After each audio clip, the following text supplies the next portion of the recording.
Hello and welcome to ace the aptitude. आजकाल Indian गव्हर्नमेंटवर आरोप लागत आहे की गव्हर्नमेंटने इस्रायल कंपनी NSO ग्रुपचा सॉफ्टवेअर पेगासस यूज करून सिटीजनची स्पाईंग केली आहे। असा आरोप फक्त इंडियन गव्हर्नमेंटवरच नाही तर इतर काही देशांच्या गव्हर्नमेंटवर पण लागत आहेत। आणि ज्यांची स्पाईंग केलेली आहे त्या लिस्टमध्ये मेनली कोण आहेत तर ते आहेत पॉलिटिशियन्स, सिनियर ऑफिशियल्स, काही सायंटिस्ट आहेत, जजेस आहेत। आणि म्हणून हा मुद्दा आता पार्लमेंटमध्ये पण उचलून धरला आहे। याच्याशी रिलेटेड काही द हिंदूमध्ये आणि लोकसत्तामध्ये एडिटोरियल्स आले, ते आज आपण डिस्कस करणार आहोत। अशाच डेली एडिटोरियल सजेशनसाठी इंस्टाग्रामचा जो पेज आहे s_aptitude त्यावर तुम्ही स्टोरी चेक करू शकता आणि या व्हिडिओचं PDF तुम्हाला टेलिग्राम चॅनलवर मिळेल। सगळ्यात आधी पेगासस म्हणजे काय, पण त्याआधी मालवेअर म्हणजेच काय ते बघू। मालवेअर म्हणजेच मॅलिशियस सॉफ्टवेअर, या दोन वर्डपासून मालवेअर हा तयार झालाय। म्हणजेच जो पण हा सॉफ्टवेअर असेल हा मॅलिशियस असणार, तो वाईट कोणत्या तरी कामासाठी वापरण्यात येईल अशा सॉफ्टवेअरला मालवेअर म्हणतात। पण हे जे मालवेअर आहे हे सगळ्यात आधी जे सॉफ्टवेअर डेव्हलपर्स असतात त्यांनी हा एक प्रँक म्हणून तयार करण्यात आला होता। पण जसजसे दिवस गेले तसतसा याचा उपयोग हा वाईट मार्गाने किंवा वाईट इंटेंटसाठी करण्यात आला। आणि आज आपण बघतोय की आता ही एक नवीन इंडस्ट्री म्हणूनच डेव्हलप झालेली आहे।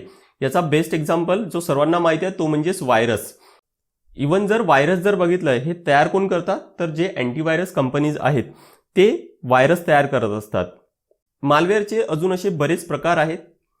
या मालवेअरचा जो वर्किंग प्रिन्सिपल आहे त्याच्या बेसिसवर मालवेअरचे काही प्रकार पडलेले आहेत, जे इथं काही मी घेणार आहेत। सगळ्यात आधी व्हायरस हा आपल्या सर्वांना माहित आहे की ज्यावेळेस पण आपल्या सिस्टममध्ये व्हायरस येतो त्यावेळेस आपल्या सिस्टममधले जे काही फाईल्स असतात ते करप्ट करण्याचा काम हा व्हायरस करत असतो। नेक्स्ट टाईप आहे तो म्हणजे ट्रोजन हॉर्स। ट्रोजन हॉर्स हा एक फेक सॉफ्टवेअर असतो। कधी आपण इंटरनेटवर सर्फिंग करत असताना आपल्याला मेसेज पॉपअप होतो की आपला जो सिस्टम आहे हा इन्फेक्ट झालेला आहे आणि तो इन्फेक्शन काढण्यासाठी तुम्हाला तो स्पेसिफिक एखादी सॉफ्टवेअर डाउनलोड करावा लागेल। पण ज्यावेळेस युजर असा ज्यावेळेस सॉफ्टवेअर डाउनलोड करतो त्यावेळेस ॲक्च्युअली सिस्टम हा इन्फेक्ट होतो। म्हणजेच काय तर तो जो सॉफ्टवेअर आहे तो एक फेक सॉफ्टवेअर आहे, तो एखाद्या चांगल्या काम करेल असा सांगण्यात येतो पण ॲक्च्युअली त्याचा इंटेंट हा वाईट असतो। तर असे जे सॉफ्टवेअर असतात त्यांना म्हणतात ट्रोजन हॉर्स। नेक्स्ट आहे बॉटनेट। बॉटनेट हा वर्ड तयार झालाय रोबोट आणि इंटरनेट पासून। बऱ्याचदा हे जे मालवेअर स्प्रेड करणारे जे पण डेव्हलपर्स आहेत त्यांना एक सिस्टम सफिशियंट नसतो, तर त्यांना काही अजून सिस्टमची गरज असते आणि म्हणून ते आपल्या अशा काही सिस्टमची आर्मी तयार करत असतात ज्याचा उपयोग करून ते हे जे मालवेअर आहेत हे स्प्रेड करत असतात किंवा त्यांचा जो पर्पज आहे तो फुलफिल करण्याचा, तो अचीव करण्याचा प्रयत्न करत असतात। बऱ्याचदा आपला सिस्टम पण हा अशा जे डेव्हलपर्स आहेत त्यांचा थ्रू यूज केला जातो as a botnet. Next type आहे तो म्हणजेच ॲडवेअर। इथून पण नावावरून लक्षात येते की हा याचा पर्पज आहे तो म्हणजे ॲडव्हर्टायझिंगसाठी। ॲडवेअरचा पर्पज हा आपल्या सिस्टममधला डेटा करप्ट करण्याचा नसतो, तर ॲडवेअरचा उपयोग हा ॲडव्हर्टायझिंगसाठी केला जातो। म्हणजे ज्यावेळेस पण आपण सिस्टम आपला ओपन करतो आणि ज्यावेळेस पण तो इंटरनेटशी कनेक्ट होतो त्यावेळेस अनवॉन्टेड म्हणजे आपल्याला पाहिजे नाही असे ॲडव्हर्टाइजमेंट्स हा आपल्याला दाखवत असतं आणि त्यावर आपण काही करू शकत नाही। त्यावर जर आपण क्लिक केलं तर तो पुढे आपल्याला त्या लिंकवर फॉरवर्ड करतो, तर याला म्हणतात ॲडवेअर। नेक्स्ट आहे स्पायवेअर, जो आता पेगासस आहे हा स्पायवेअर आहे। यावरून पण लक्षात येतं की स्पाईंगसाठी म्हणजे जासूसी करण्यासाठी असे जे सॉफ्टवेअर यूज केले जातात।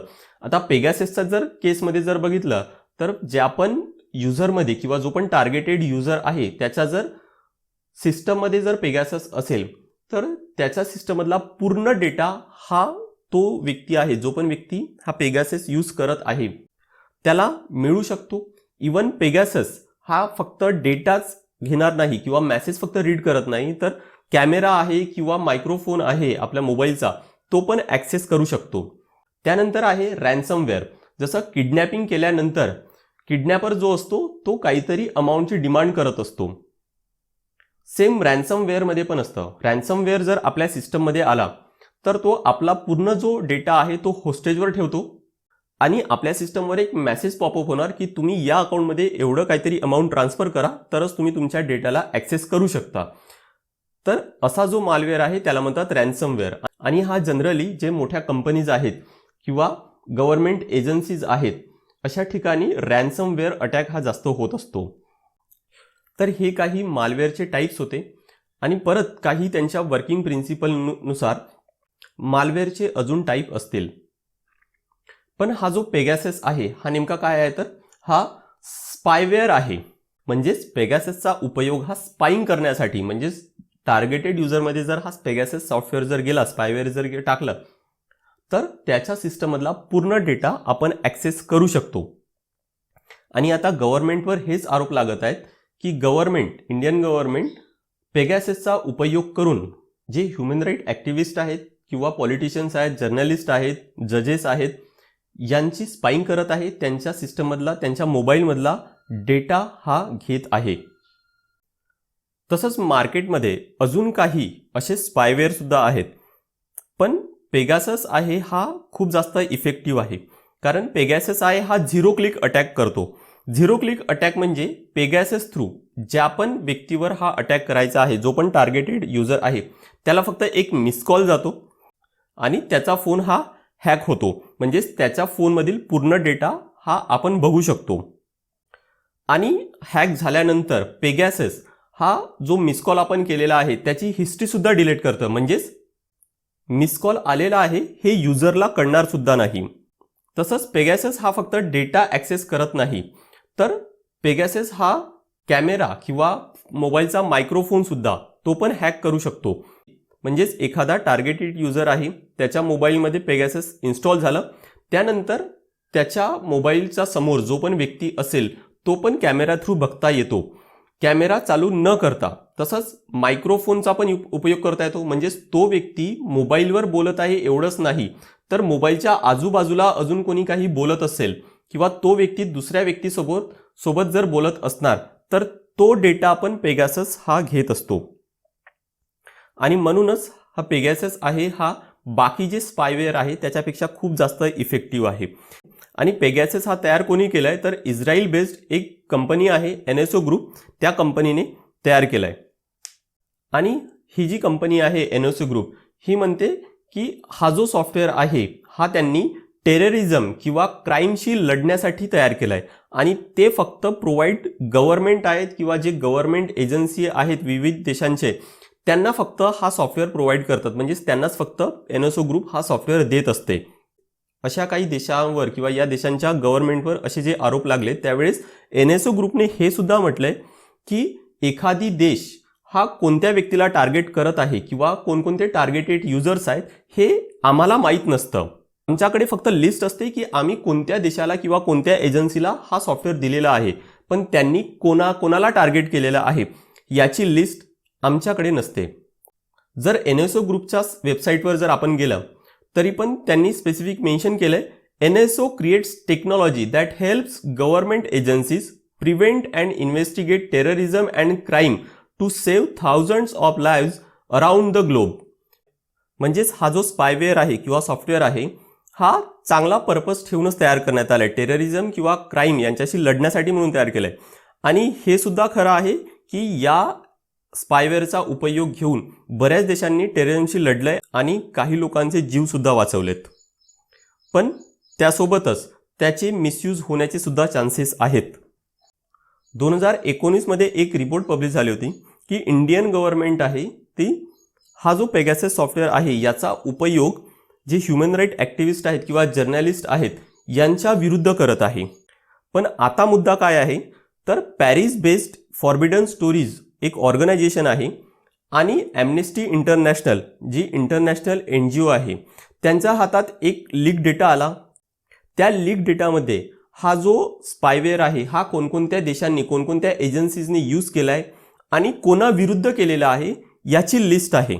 आणि म्हणून आता या ऑर्गनायझेशन्सनी काही जे पब्लिकेशन्स आहेत, न्यूजपेपर्स आहेत त्यांना अप्रोच केलं, जसं वॉशिंग्टन पोस्ट आहे, गार्डियन आहे, भारतामधील द वायर आहे, यांना अप्रोच केलं आणि यांच्या माध्यमातून हा जो लीक डेटा आहे हा बाहेर आणण्याचा प्रयत्न करत आहे. आणि म्हणून यांनी आता प्रोजेक्ट पेगासस हा लॉन्च केलाय आणि या लिस्टमध्ये जो लीक डेटा होता त्यामध्ये इंडियन गव्हर्नमेंट सुद्धा आहे.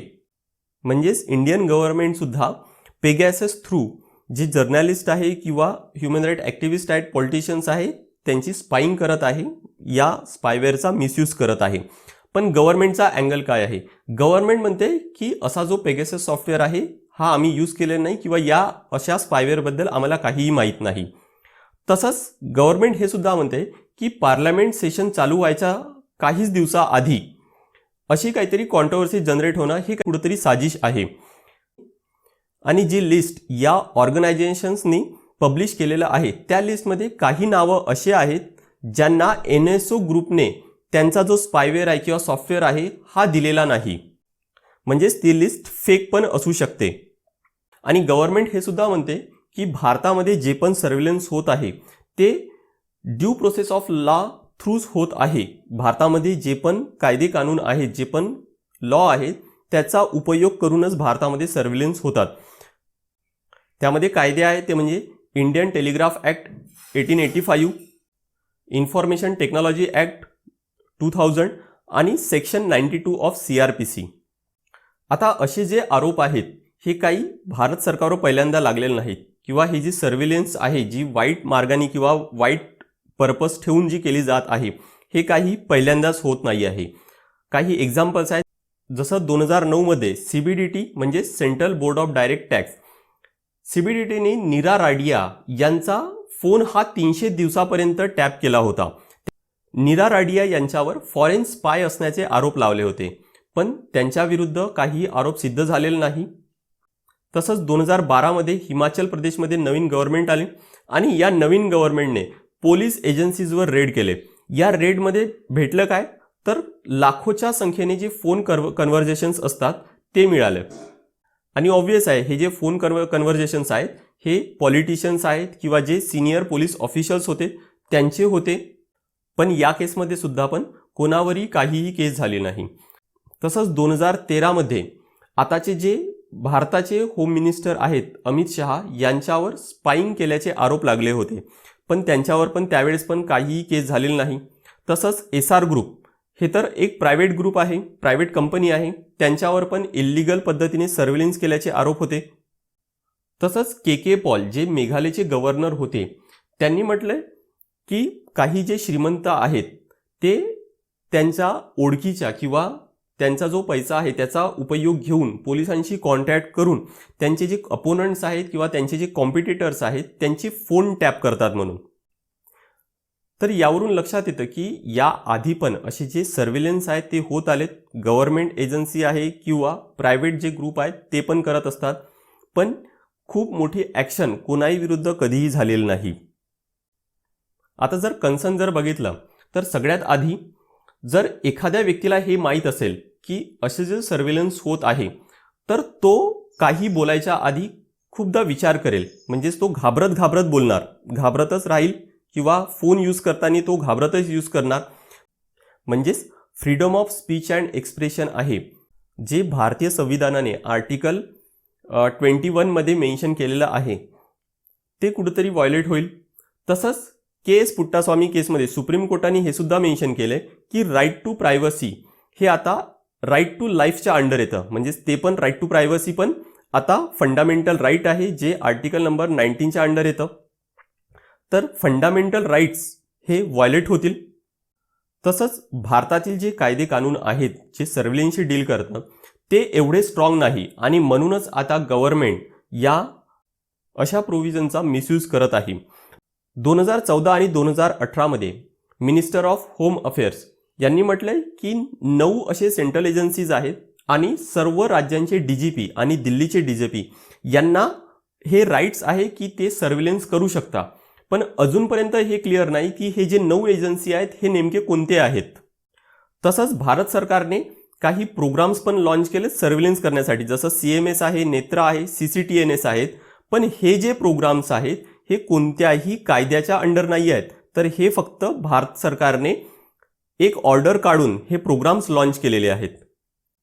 आणि जो टेलिग्राफ ॲक्ट आहे त्याच्यामध्ये फक्त टेलिफोन कन्व्हर्जेशन्स टॅप करण्याचं प्रोव्हिजन आहे आणि IT ॲक्ट हा डील करतो तर जे कम्प्युटर रिसोर्स किंवा कम्प्युटर यूज करून जे पण कम्युनिकेशन झालेले आहेत त्याच्याशी डील करतो. पण हॅक करण्याचं प्रोव्हिजन हा कोणत्याही कायद्यामध्ये नाही. म्हणजेच कोणताही कायदा गव्हर्नमेंटला कोणाचा फोन हॅक करण्यासाठी अलाउ करत नाही. आणि जर असं जर होत असेल तर तो एक क्रिमिनल ऑफेन्स आहे अंडर IT ॲक्ट, म्हणजेच इन्फॉर्मेशन टेक्नॉलॉजी या कायद्याच्या अंडर तो एक क्रिमिनल ऑफेन्स आहे.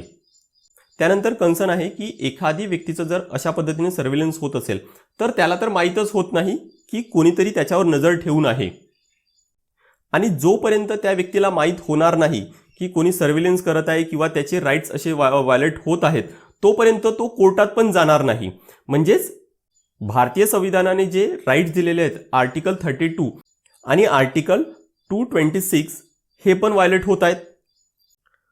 त्यानंतर सुप्रीम कोर्टाने KS पुट्टास्वामी या केसमध्ये म्हटलंय की जे पण सर्व्हेलन्स भारत सरकारद्वारे केल्या जाईल ते करायच्या आधी 3 टेस्ट हे पास व्हायला पाहिजे. पहिली टेस्ट आहे की भारतामध्ये जे पण सर्व्हेलन्स होईल ते एका कायद्याच्या अंडरच व्हायला पाहिजे.